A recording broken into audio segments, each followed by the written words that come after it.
പിണറായി സർക്കാർ 10ാം വർഷത്തിലേക്ക് കടക്കുമ്പോൾ ജില്ലയിൽ വിവിധ വിഭാഗത്തിലെ ജനങ്ങളുമായുള്ള ആശയവിനിമയമാണ് നടത്തുന്നത്. ഇന്ന് പത്തനംതിട്ടയിലാണ്. പത്തനംതിട്ടയിൽ വന്നിരിക്കുന്ന ജനവിഭാഗങ്ങൾ കലാകാരന്മാരുണ്ട്, കായിക താരങ്ങളുണ്ട്, സാഹിത്യകാരന്മാരുണ്ട്, സാംസ്കാരിക രംഗത്തുള്ള പ്രഗത്ഭരുണ്ട്, മത സമുദായ നേതാക്കളൊക്കെ തന്നെ ഇതിൽ പങ്കെടുക്കുന്നുണ്ട്. നമുക്കൊരാളെ പരിചയപ്പെടുത്തേണ്ട കാര്യമല്ല. CJ കുട്ടപ്പൻ എന്ന് പറഞ്ഞാൽ നാടൻപാട്ട് കലാകാരൻ എന്ന നിലയിൽ കേരളത്തിൽ ആകമാനം അറിയാവുന്ന ഒരാളാണ്. അദ്ദേഹവും ഈ പരിപാടി പങ്കെടുക്കുന്നുണ്ട്. അദ്ദേഹത്തിനോട് തന്നെ ചോദിക്കാം, ഇങ്ങനെ ഒരു ആശയത്തെ മുഖ്യമന്ത്രി നേരിട്ട് ജനങ്ങളുമായി സംവദിക്കുന്നു, ജനങ്ങളുടെ അഭിപ്രായം തേടുകയാണ്, എങ്ങനെയാണ് ഇതിനെ കാണുന്നത്? ഈ ആഘോഷത്തെ ഒരു 2 വരി പാട്ടുകൊണ്ട് സമ്പന്നമാക്കാമെന്ന് വിചാരിക്കും. നല്ലൊരു നാളെ ഞങ്ങൾക്കായി തന്നു പോയവരെ,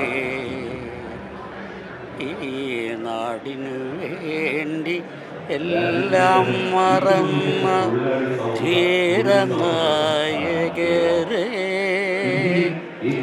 ചോര കൊണ്ടിതിഹാസം രചിച്ച ധീരനായകരെ,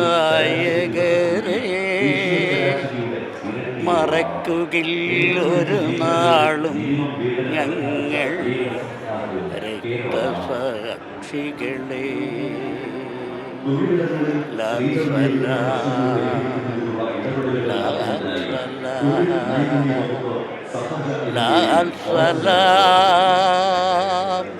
ലാൽ സലാം. രണ്ടാം പിണറായി സർക്കാരിൻ്റെ 4ാം വർഷാഘോഷമാണ് ഇന്ന് നാടെമ്പാടും നടക്കുന്നത്. അതിൻ്റെ ഭാഗമായിട്ടാണ് പത്തനംതിട്ട കേന്ദ്രീകരിച്ച് ക്രമീകരിച്ചിട്ടുള്ള ഈ ആഘോഷ പരിപാടിയിൽ ഞാനും ഒപ്പം പങ്കായിക്കൊണ്ടിരിക്കുന്നു. വളരെ സമൃദ്ധമായ കൂടി വരുന്നു. കഴിഞ്ഞ കാലങ്ങളിലെ ഭരണ നേട്ടങ്ങളെ പറ്റിയൊക്കെ വിശദീകരിച്ച് പറയുവാനും പരസ്പരം പങ്കുവയ്ക്കുവാനും കഴിയുന്ന ഒരു നല്ല മുഹൂർത്തം സൃഷ്ടിച്ചുകൊണ്ട് ഈ കൂട്ടായ്മ പുരോഗമിക്കുകയാണ്.